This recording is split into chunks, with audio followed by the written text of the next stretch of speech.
Hello, ladies and gentlemen. We are live as usual. If you're here right at the start time, congratulations. You get to hear a little bit of banter, a little bit of conversation before we get started. And then we will jump into the Reliable Leadership webinar. You're in the right place if you're here. And fun fact, Josh was actually going to be our first guest a few months ago. And we had some technical difficulties. Josh is back with us now again, which I'm very excited about. And technical difficulties have been completely removed from the conversation or equation. So it's going to be flawless all the way through.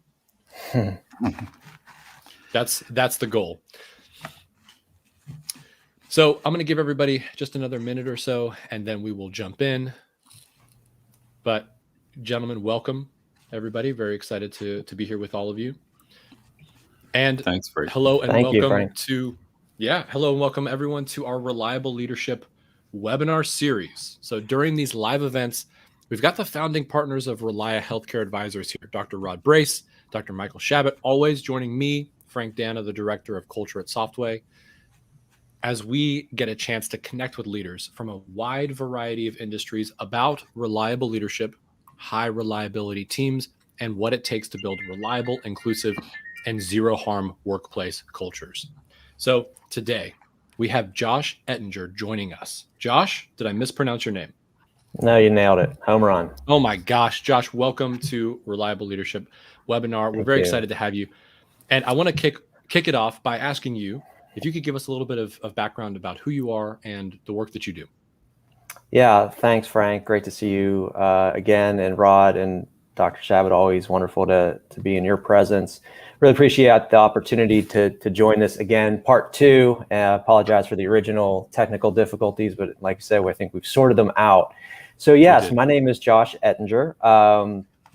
And I've a little bit about myself on the personal side. I've got two kids, a son, Caden, and a daughter, Sage. Been married several years. We now live in California. And it's been a really interesting transition as we've moved from Texas most recently. But professionally, it's been an interesting career for me so far. I don't think it's followed a very traditional pathway. I started off in leaving college. I had a health policy degree, and where do I start? And so I found myself working for Aetna for about a year, where I was responsible for physician and hospital contracting in the western half of Pennsylvania. So I got a low salary, which I was super excited to get, but it was a salary, and they gave me a free car, and I could drive around western Pennsylvania and knock on physician doors and say, hey, there's people in the market that have your health insurance. Would you be willing to join so they could have access to their particular care? Interesting work. I wouldn't say it was my passion, but I found my way very shortly after, I think about 11 or 12 months up in Boston at the Institute for Healthcare Improvement, IHI. I think a lot of folks probably on this call are familiar with IHI and the work that they've done for many, many years now. When I joined that organization, there were about 27, 28 people, certainly a lot larger now. We were doing a lot of, I think, what was breakthrough work in patient safety, breakthrough series collaboratives. That's really where I would say I cut my teeth on performance improvement and got really interested in the impact of leadership, culture, rapid cycles of improvement, and just, I think, the emerging science around I don't know if it was really high reliability at that point in time. We were talking about Swiss cheese and all these other kinds of things, patient, checklists and things of that nature. But really starting to see that excellence is only every, and that's something that has stuck with me throughout my career. After IHI, while I was at IHI, I started volunteering to be a Baldrige examiner in the local Massachusetts market. And subsequently, while I was doing that, I went to Johns Hopkins and helped start an internal innovation consulting group around patient safety, quality, again, innovation, thinking differently, trying to change the dynamic of this really well-known organization that has a lot of important characteristics, but also where tradition and inertia might have kept it from achieving its full potential as things changed and as the environment changed. And this was really, again, coming off the peak of To Err Is Human, and just the recognition that we have to do things differently. We have to focus on safety. We started doing things like pay for performance, which was unheard of in Johns Hopkins at that particular point in time. And so that was really an interesting time. We were also embedding, thinking about high reliability, aviation, SBAR, all of that work really was taking centers, teaching people about teamwork and how to communicate in those high, complex, stress-filled environments where Sentinel event data was really demonstrating there's a high opportunity for error. And so we were playing around with all of that. One of the biggest efforts that I'm most proud of is this state of Michigan demonstration project, where I think it was about 137 ICUs got together with a partnership between Johns Hopkins and Blue Cross, and worked on ventilator-assisted pneumonia, bloodstream infections, to really drive down both harm and the cost of care in dealing with those things. And it was an important demonstration project that it was really exciting to be a part of. All the while, I was still doing the Baldrige thing, had moved up to national, became the youngest national examiner, and then kept doing that youngest alumni examiner after 6 years. They don't call them that anymore. And then I was at Hopkins for a little while, and I was pursuing my master's. And again, Hopkins is one of those places where you get to put it on your resume. So I couldn't afford to go to do a lot of classes at once. So I decided to do some consulting. And that's where for the 12 years, I primarily did Baldrige consulting, completed my master's, worked with a lot of really awesome organizations across all industries. Most of it was healthcare, using the Baldrige framework as a way to drive what I would say is a corollary to high reliability safety science, but high reliability in everything we do, from strategy to leadership. Everything, is wrapped up in that Baldrige framework around that being consistent, these systematic approaches. And I really enjoyed that process of seeing organizations migrate from one point of performance to another, and seeing that maturity. That along the way, we were very successful. If you were to look at a number of national recipients, that was never super important to me. It was always the journey and the learning and the progression.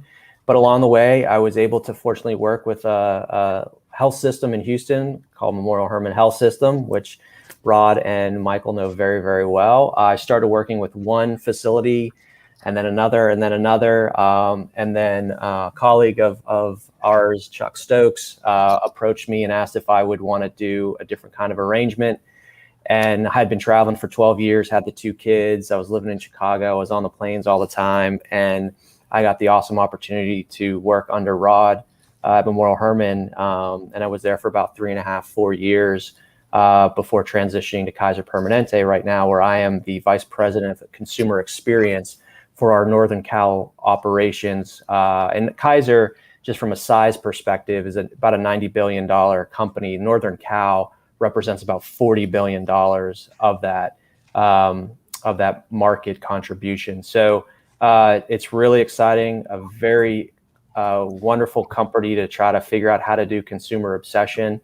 And so we're really having fun in my first about 4.5 months. So I'll pause there. Sorry for the long intro, but wanted to color all the pages.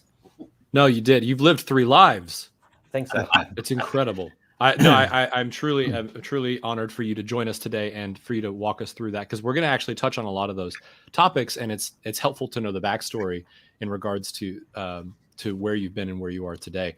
I did also want to mention, before we jump into some of those questions, that this is a live webinar for those that are watching live, and we would love to hear your comments. So you can go ahead and chat your comment in on YouTube or wherever you're watching this, and we'll see it here, and we'll be able to address and answer some of those comments throughout the experience today. But if you have any questions, comments, we'd love to be able to share them and engage from that point. But I wanted to again say thank you, Josh, for joining us.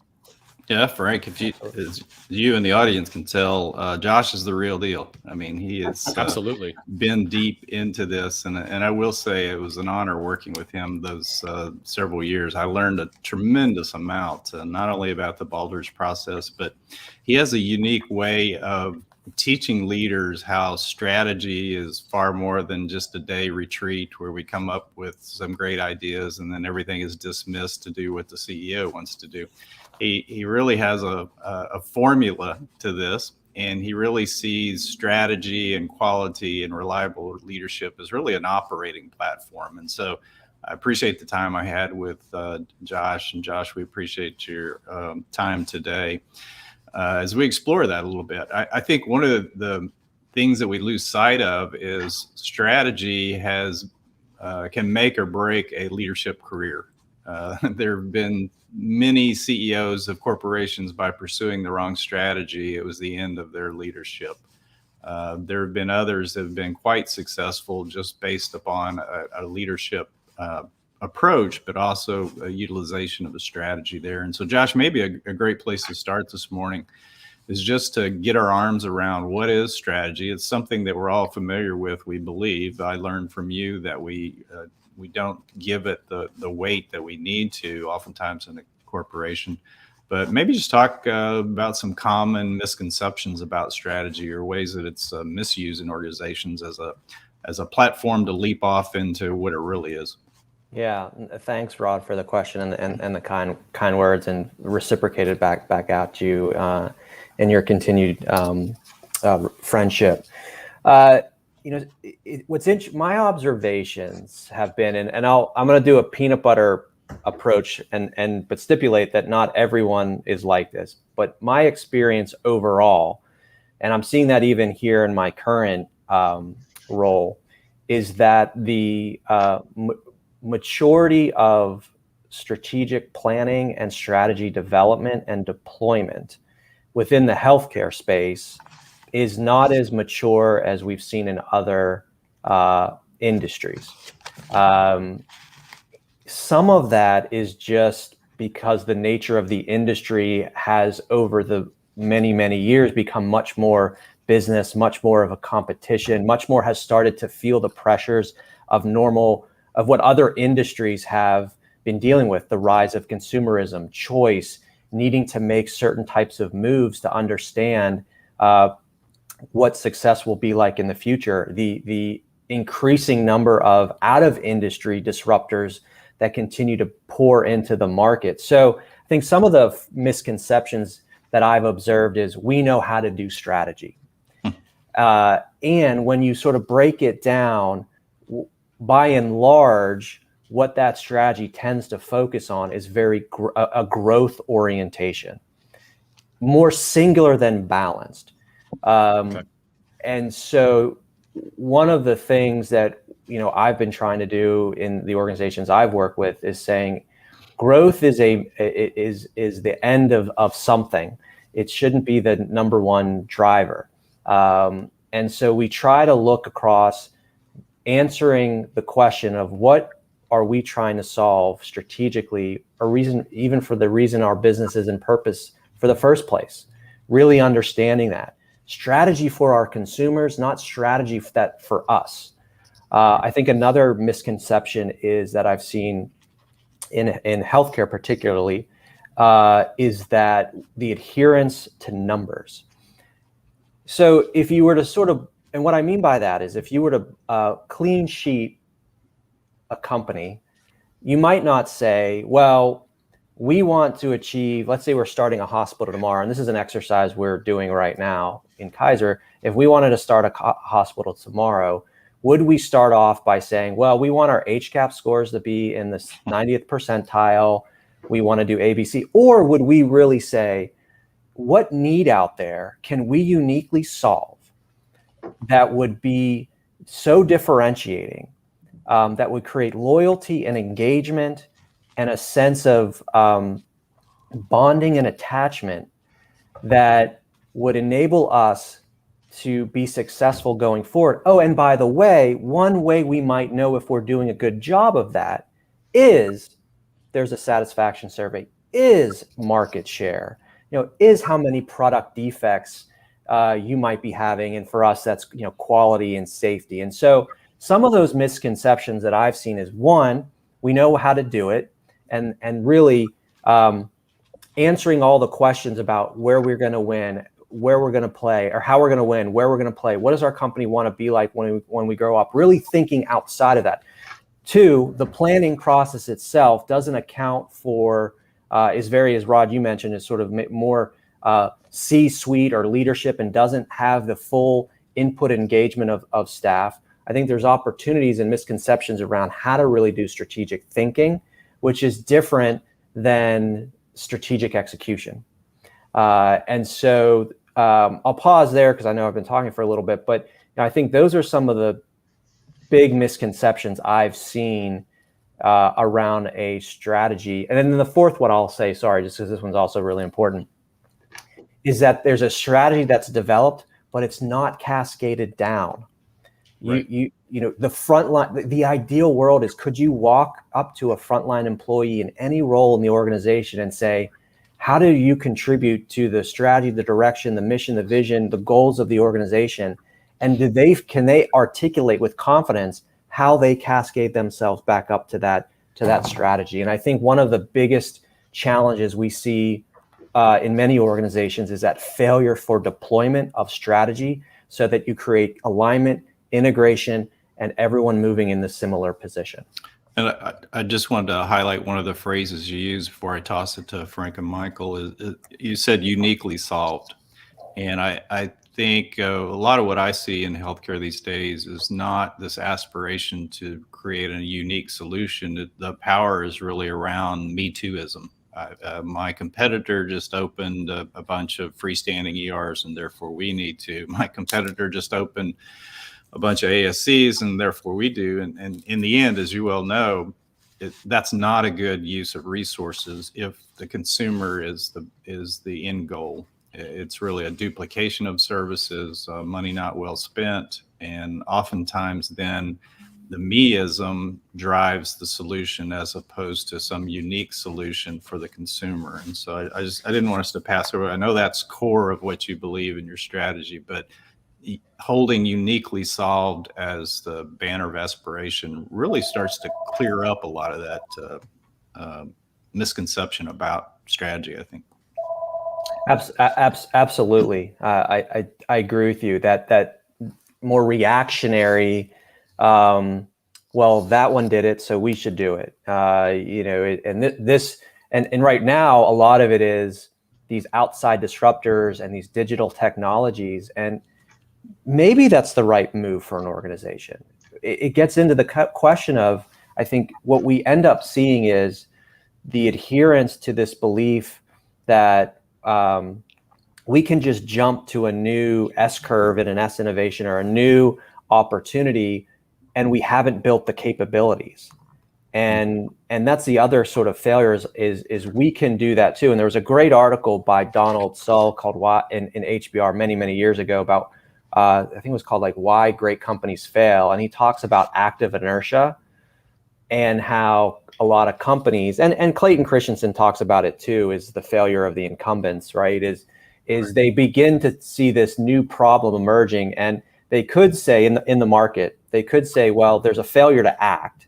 Oh, we're fine, we're good, we've always been successful. Or there's a failure to act appropriately, meaning we are very successful with this hammer. We've always been great.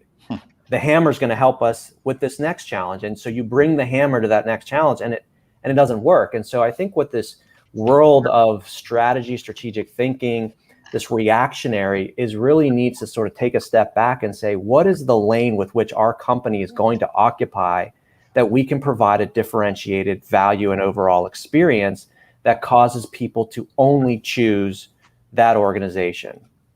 And so that to me is the central question, is being able to say, what kind of company do we want to be in 5, 10, 15 years? And maybe that complexion is a lot different than what it has been today. And maybe that's okay. And so the notion of that, then you sort of follow it down and say, okay, we want to do this. What capabilities do we need to have? Do we need to buy them? Do we need to build them internally? Do we have some of it already that we need to just enhance? Or are there ones that we need to shed because they're currently detracting from our ability to move to that new engine? part of the language we're using strategically that I've been using, and I think we started it at Memorial Hermann and we're carrying it over, is, the shift from engine 1 to engine 2. And what is that? And a lot of it comes from, I think, great work from the folks at InnoSight that have done a book called Dual Transformation, talks about how do you move from this transformation A to transformation B, and what are those key questions that you need to think through to move from your first engine to your next engine, which is that transformative business, solving a new problem in a new way, is how they couch it. And I think that's an interesting question strategically for leaders to constantly be talking about with their teams and with their staff is, what are we solving here? Why are we doing this? If the answer is because we've always done it this way, it's likely maybe not super strategic. A point or two. I really appreciate, Josh, all the things you're saying. And I would say, Rod and I have, in terms of strategy, Rod and I hear sometimes requests of from health systems of that start with, fix my star rating. And there's a lot that goes into that star rating, and you actually have to start there. You have to have a strategy for that. And that's exactly what we're talking about. One of the things you said was really interesting to me is a lot of people think strategy is like how you're going to address the outside world, your customers, your advertising, your whatever. And you made the point that strategy has to be internal as well, so that your employees and your staff and in healthcare, your physicians understand what your strategy is, not just your clients. And I do want to say one more thing, and I haven't, I lived in Southern California a long time, and while other health systems, including the one I was with, were advertising their cardiac programs and cancer programs and this, that, and the other, Kaiser advertising was different. They advertised health. They focused on health. It was very different. I don't know if that's the current strategy because I haven't lived there for a while, but it was quite different from, and in the long run, it's been good for them. Yeah. So kind of going back, and I'll maybe can touch on both of those, Dr. Shabbat, is I do think my observations over time have been that strategy is both an external response to the market and how you're going to win, and then has internal implications in how you're going to organize. Your organization should mirror supporting the strategy. If, for example, let's talk about that from a structural perspective.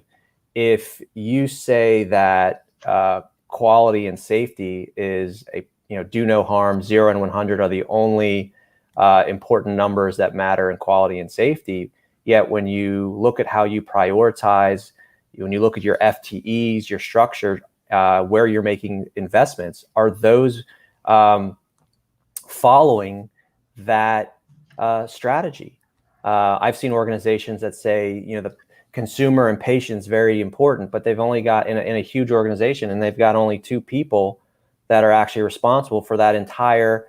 So there's a little bit of a lack of alignment and mismatch and making sure. And so I think the guidance always is saying, know where you're going to go because you believe that's going to solve something uniquely, right? That we think we can differentiate. And if you look at the folks out at Harvard, they're always talking about strategies being cheaper, better, different.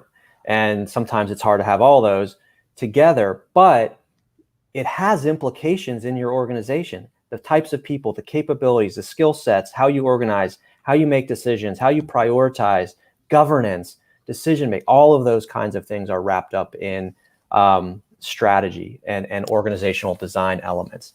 I think from a Kaiser perspective, it's a completely different model where we aren't fee for service. Volume's not important to us. Health is. And I know, that's sort of an interesting paradigm between the fee for service world and the risk world.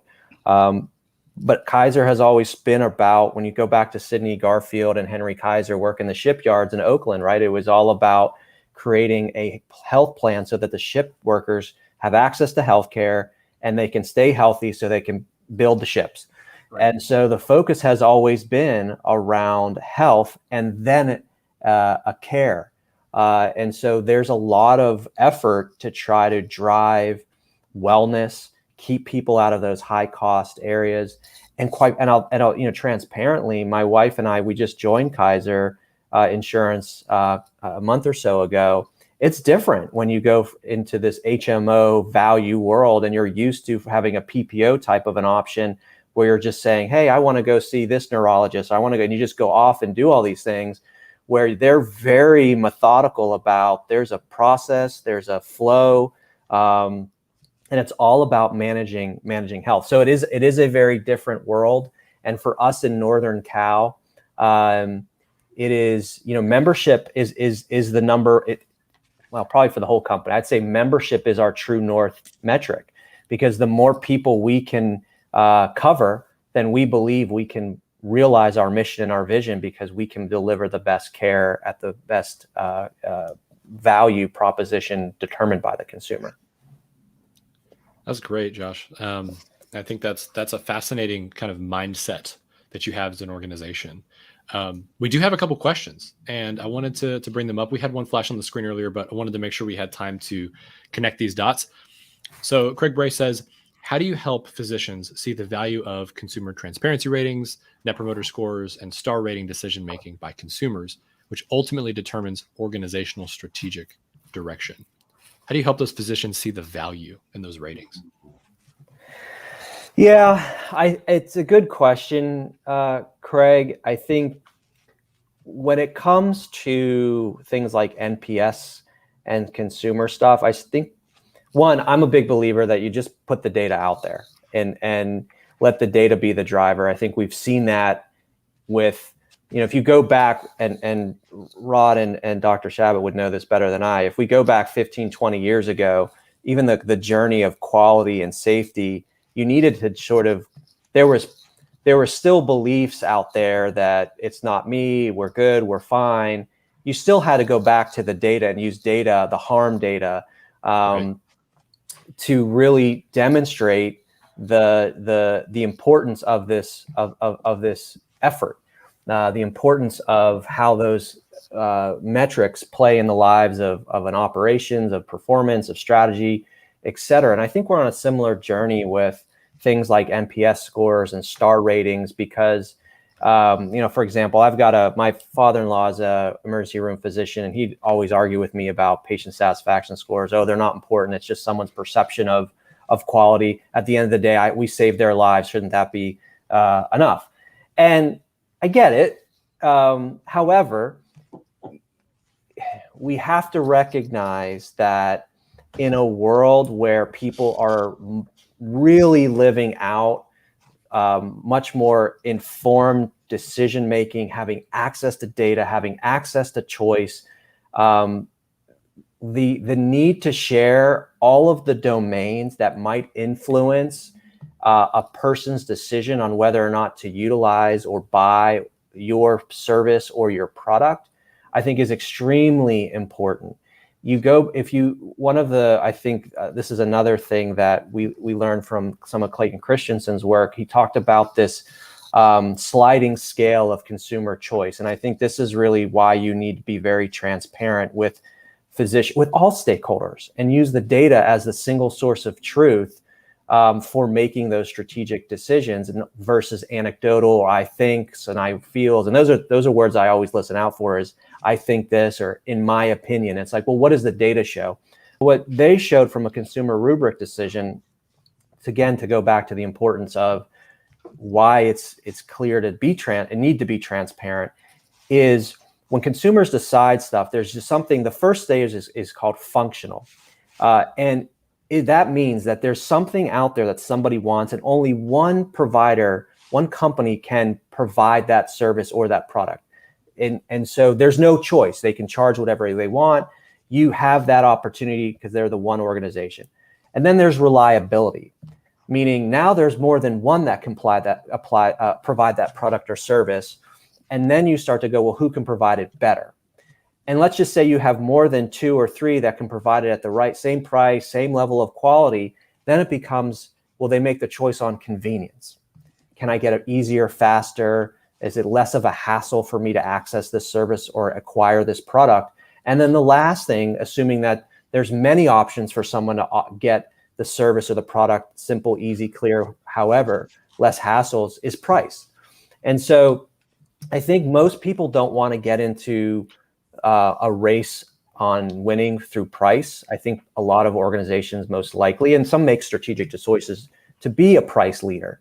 I think in the healthcare space and physicians, I think my sense is by sharing the data, we can demonstrate that we can win on providing exceptional care experiences. And what I mean by that is consumer defined, amazing quality service at the right price. I mean, that is really where it comes down to satisfying their needs and making sure that we build in processes, we build in delivery systems to drive that. So I think the idea, Craig, at the end of the day is you show them the data and you have conversations. And I think that's what we did with quality and safety data 15, 20 years ago. And the knowledge and the competency and the understanding of the importance on strategic decisions becomes abundantly clear.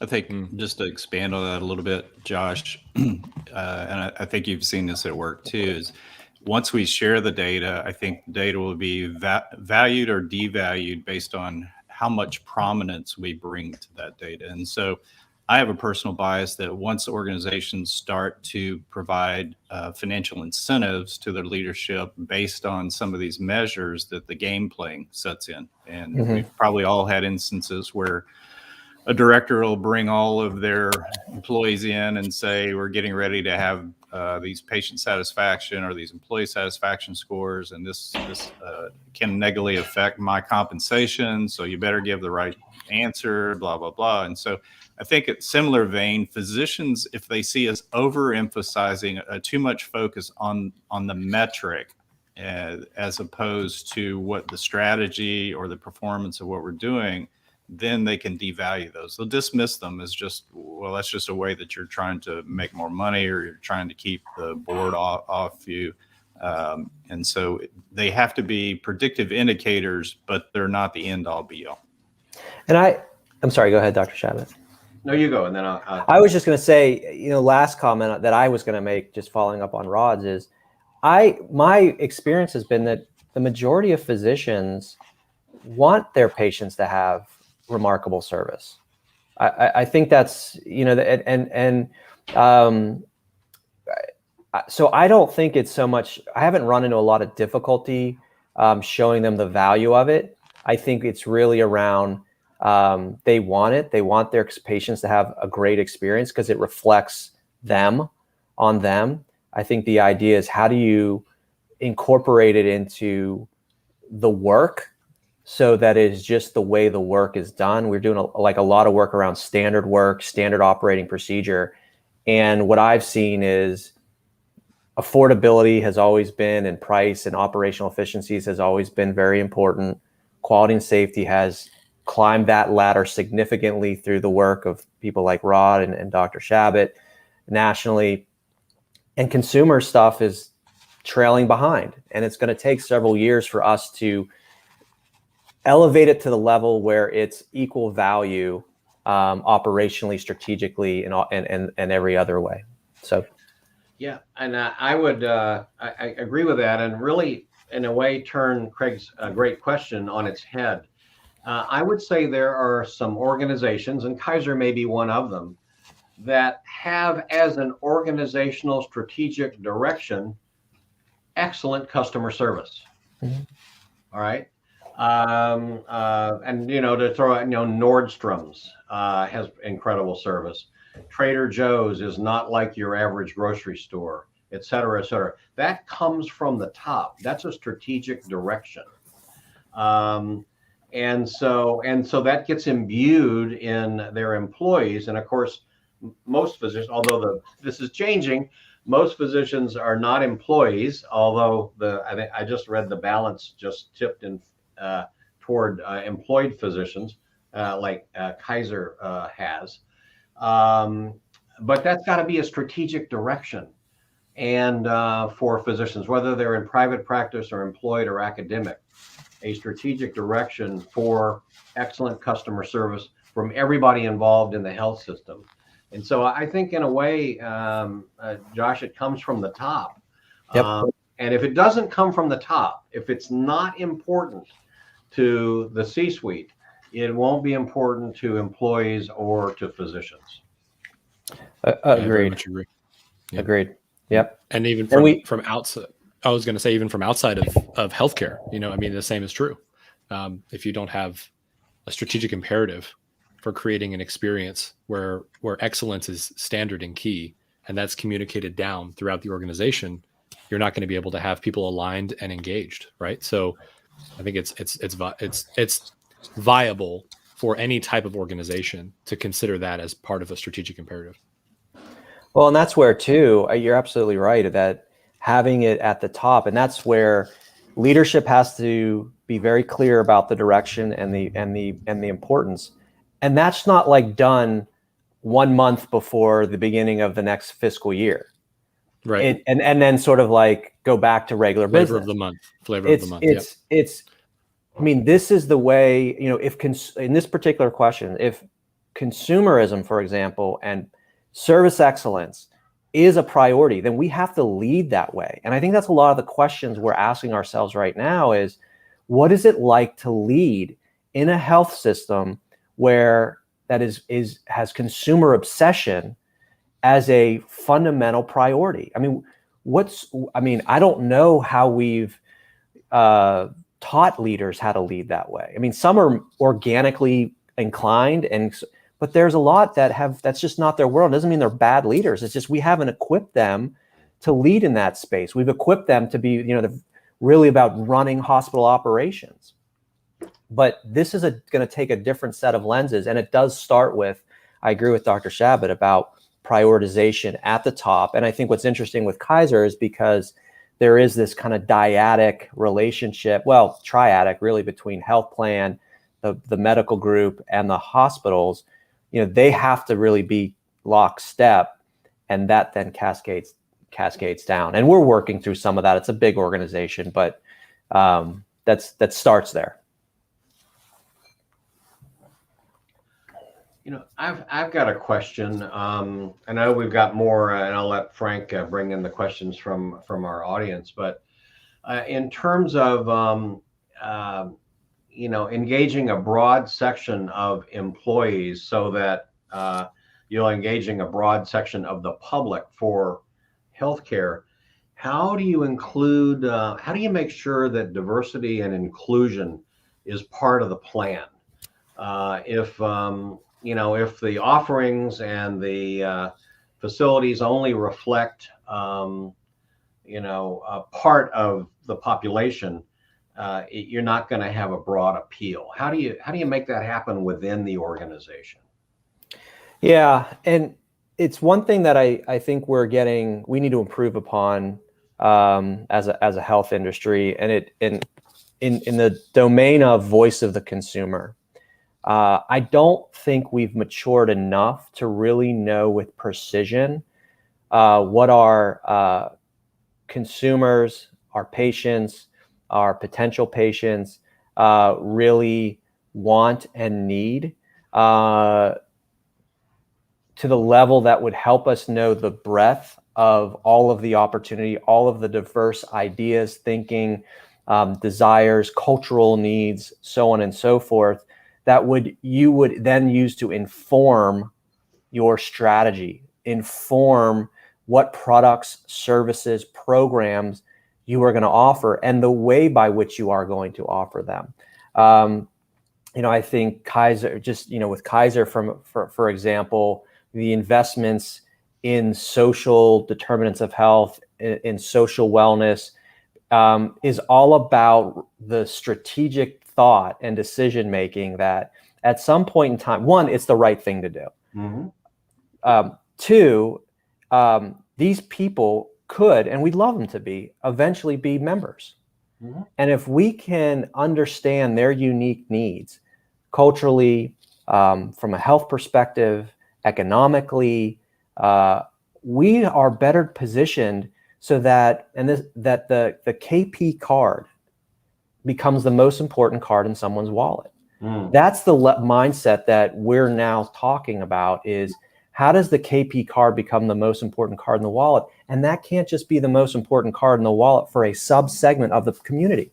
And so understanding with precision the segmentation and embedding that in the strategic planning process, and making sure that the diversity and equity has a prominent role. Some organizations have people that represent those roles, chief diversity officer, inclusion. I mean, we've got a DE&I person here in Northern California, and that person reigns prominent, and we have to make sure we're including that voice. And so I think we're maturing on that, Dr. Shabbat. I think one of the things that you can do from a strategic planning process that we've done historically is bringing in the voice of the employee. I think, to your point, if your employees represent your community to some degree, which hopefully there's some mirror there, that's another input into a planning and strategy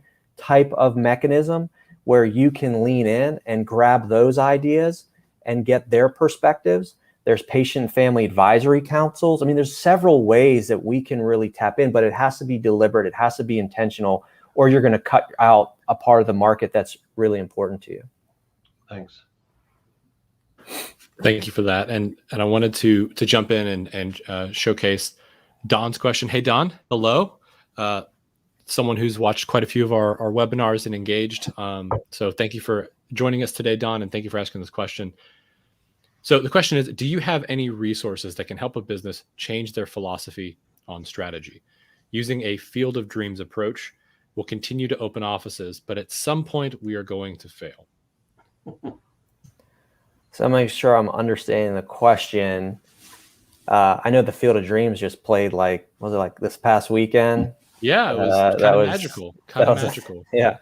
So I think, Josh, Don is referring back a little bit to this Me Tooism, or oftentimes the health systems characterizing success by continuing to build buildings and open offices and perhaps invest in infrastructure that they shouldn't be.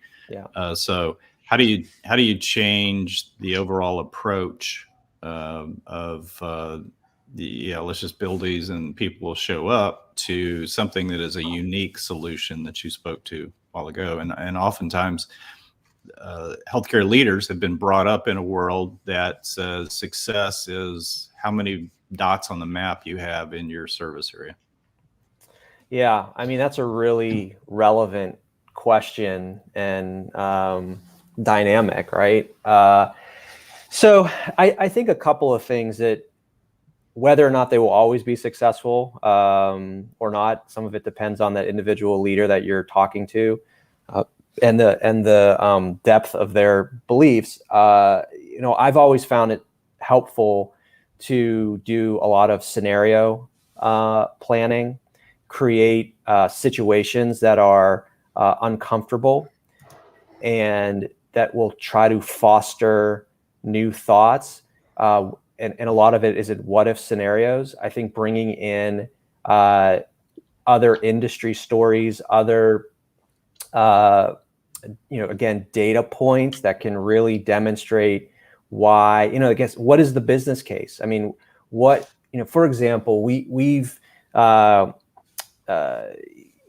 all being very reactionary, I think, to some stuff like what Amazon's doing and what are these doing? What is this company doing? And we go off and we do the Me Too thing. We go and follow it and we try to figure out, is that something we should be doing because they're doing it? Not knowing if it's actually the right thing to do for our business and what data actually demonstrates that we need to do what Amazon or what this other company is doing. And so there's a lot of this, I think, Rod, you said it really great, Me Tooism. And so the way to sort of break that, my sense is, you gotta do a bunch of scenario planning. You got to stretch people's minds. You have to put in some constraints. You have to provide data and insights that demonstrate that assertion of buildings, of doing the same thing over and over again, is the formula for success. And then ultimately, it's going to take, I think there's only so much influence that a person can do. It's going to take that leadership, that individual leader's recognition and saying, I'm going to take a leap of faith. I'm going to take some risk. And I think that's another attribute that highly reliable leaders should also cultivate, is the balance between systematic, standard, making sure everything is consistent, and also degrees of risk. I think that's going to be an important component. Now, there's smart risk and something Baldrige would call intelligent risk. And what is the process for determining intelligent risks, where we're going to say, we know that building buildings and those heavy capital investments have been historically, but we're going to try this. And how do you start to allocate dollars and resources to do that? So influence to some degree, storytelling, data, business case kinds of things. But ultimately, I think it's cultivating a leader and a leadership team that is open to some degrees of risk. And when you can get that risk going, I think that opens up an appetite for more.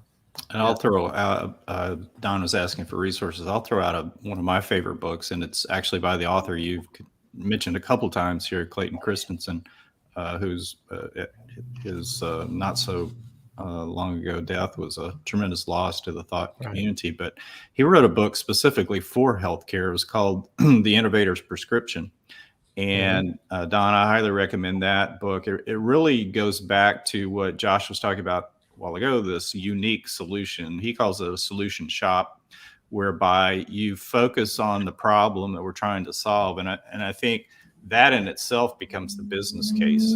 That's the reason why we're doing this. And oftentimes what happens if we step aside from looking at the problem to solve, we miss the answer very clearly. If the problem to solve is, speed of access, then we say, all right, we're going to build 12 more clinics. Will that or will that not help the speed of access, when perhaps it's in the procedural throughput of the existing that we already have? And so it's really dissecting that problem from the consumer standpoint. That's the second issue, is a lot of times we don't really understand what the consumer wants.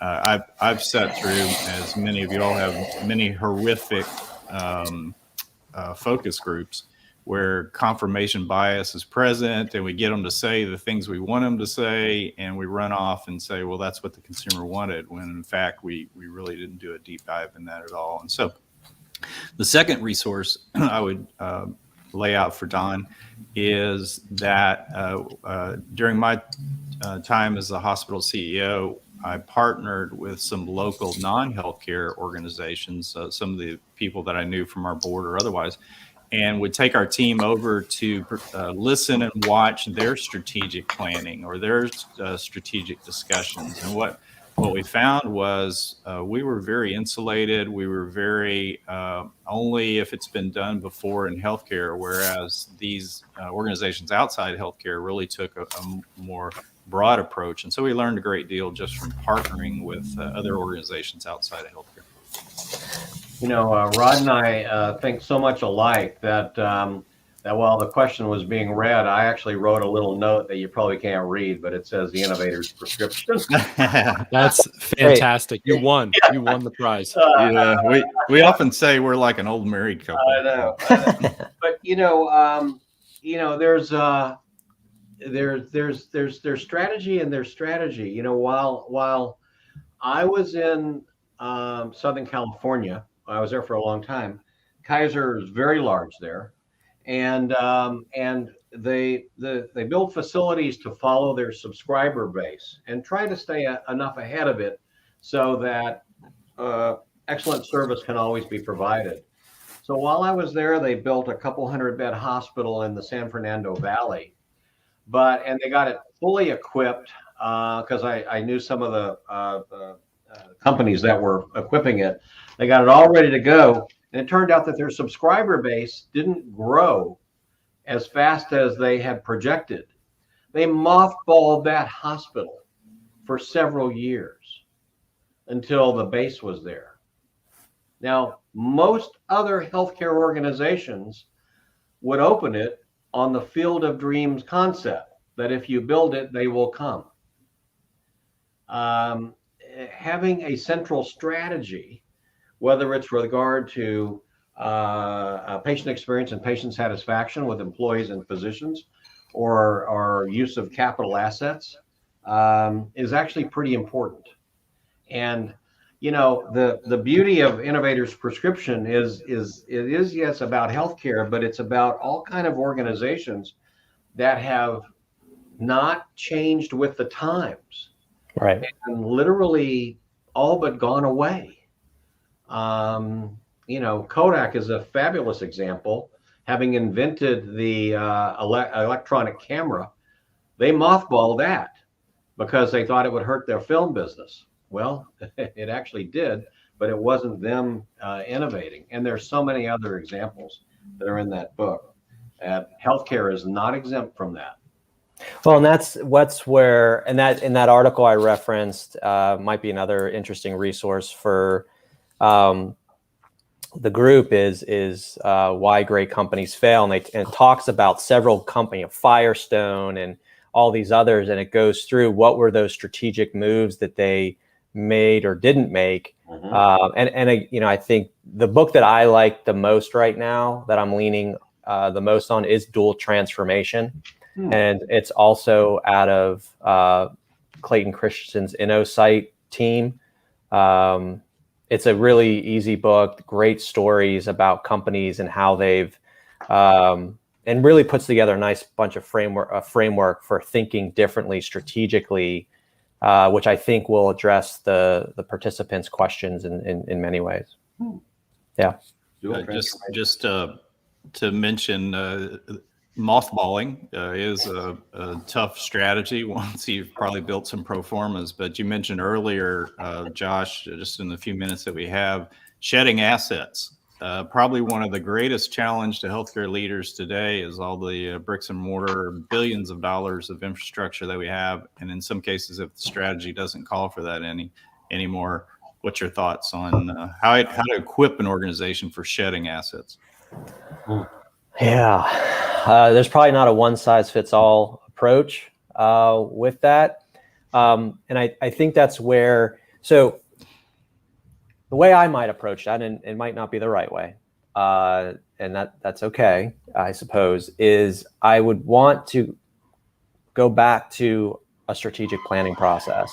I'd want to go back to a strategic planning process that was built off of consumer data, detailed data, so that we can then figure out through a methodical strategic planning process that's fully deployed, cascaded down, that has aspiration, that has reach, that thinks about the transformational agenda, the sort of operational agenda, so that we can begin to understand why maybe drawing down off of that footprint, or maybe utilizing that footprint differently, new revenue streams, new partnerships, new ways of utilizing this infrastructure that is completely different than what we might have had before, or freeing up those assets so that we can invest in a strategy, in the transformation strategy. And so I think there's a need to sort of let go. And we see this with other, whether it's buildings or just even processes, the ego and the status of like, well, I built this, and, maybe size doesn't matter from a health perspective in terms of all your buildings you have, but it's really about the convenience by which your consumer base can access your services. And over time, that's going to be less and less probably brick and mortar. And the sooner strategically we start building in conduits for those consumers to see us as the transition point, not to go to an outside disruptor, then I think that starts to help that. But the shedding of assets is a challenge, but I think you can end up having a better conversation, a more informed conversation, if it's built off of consumer demand and the answering the question of what kind of company do we want to be in 5, 10, 15 years? Because then you can start move the chess pieces on the puzzle with some intent, because you know it's going to yield towards what you're driving to at the end. Yeah, that's excellent. Well, we've blasted through this hour. Kind of wild, actually. Just the conversations we've had, Josh, your insights have been incredible. I did want to ask one final question before we get into our closeout here in a few minutes. But so we're talking about, focusing on intent, the 5, 10, 15 years, being able to transition even to a different type of organization, right, in the next decade and a half. But so I want to ask you about strategic skills that leaders need to consider as they're going through this process of considering the opportunity for pivoting and adjusting and transforming over the next several years. I think a big one, in my opinion, is curiosity. It seems to me that a leader, increasingly so, needs to develop and harness and hone and be very overt about being curious and trying to figure out why and why not, and challenging status quo and being ambassadors of pushing back on inertia. I think, my sense is the folks that are going to come in and shake up the status quo are the ones that are going to be, the disruptors are the ones that are going to end up being these sort of unexpected revolutionaries that pivot our mindset. So I think curiosity is a big one. I think observational skills, getting outside of your office and just sitting and watching, observing people in the environments with which we think are these amazing world-class things, and we do things really well. I mean, you'd be amazed what we see, and really building in deliberate time to walk and observe and follow people. I remember reading an article about a new CEO of, I think it was either Staples or Home Depot or Office Depot, where he spent like the first 6 months just driving most of the country in a car and observing people walking in and out of the stores. Sit in the parking lot for an hour. It's what people's faces look like. How far did they have to walk? When they walked in the door, where were they looking? Were they not looking? Could they find things easier? And it really changed the way that he led, and he strategically made some of those moves. I'd also say, Frank, being really good at listening, being really good at being able to be wrong, and relying on others to formulate a sense of direction. And strategy is not one person. It is a collection of thought built off of solving where you want to go based on what the consumers want today and will need in the future, and maybe have yet to articulate. So those are some that I think are kind of interesting to me. Man, that's a great, I think, place to end today. Is, strategy ultimately comes down to a willingness to be wrong, a willingness to explore. I loved what you said about being ambassadors of pushing back on inertia. I'm going to write that down again on a sticky note and do something. I'm going to do something with it. But I think that's a fantastic space to kind of end today. Any final thoughts from anyone here? Rod, Michael, Josh? No, we just appreciate the wealth of knowledge that Josh brings to this topic. I wish we had a couple more hours to explore it with him. Perhaps we can get him convinced to come back as a guest in Part the future. 3. Yeah, Part 3. This Part hour 3. flashed by. Yeah. Gosh, I kept looking. I have a clock here, and it's like, how can it be 5 minutes still? Right. Josh, it might have been Best Buy. Best Buy had an amazing turnaround with a new CEO. And if you've done any business with them in the last year, you actually can feel it. Oh, So, yeah. Yeah. There's a lot of stories of those who were great and no longer are, and those that were great and figured out a way to stay great. Yeah. That's excellent. That's the goal. That's the goal. All right. We'll have you All come right, back everybody. and have that brain of yours sometime. Thanks, Again, Josh. It was awesome. That sounds fantastic, everybody. Thank you all that were watching. We appreciate your time today. Thank you for joining us. We're going to have more Reliable Leadership webinars happening throughout the rest of the year, so please keep a close eye. We'll get back to you soon. Thanks, everybody. Thank you. everyone. Take care. Thanks.